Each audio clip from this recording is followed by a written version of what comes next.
het een stuk drukker krijgen, zowel uit het dorp bij als in onze bezorgservice. Ja. Ze kunnen in de winkel komen, hartelijk welkom. En ze kunnen natuurlijk online bestellen of ze kunnen telefonisch bestellen. Gewoon op ons nummer in Eerste Maar en we komen de boodschappen diezelfde dag of de dag opbrengen.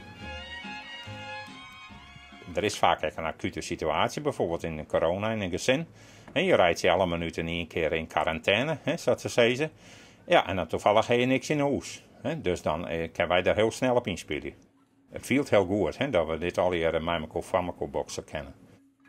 En we worden natuurlijk enorm geholpen door die vrijwilligers. We kunnen samen, ik doe een beltje en er ben PNE meesken. En dat is voor uzelf is dat gewoon hartstikke leuk. Dat je zo waardeerd wordt.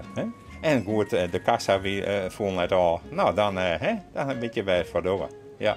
Alleen nog die verrekte moelkakkers. Ja, die mondkapjes, want dit is die van mij, zakken de keer al. Maar ja, goed, huppakee, en hengst erom en dan geven we weg.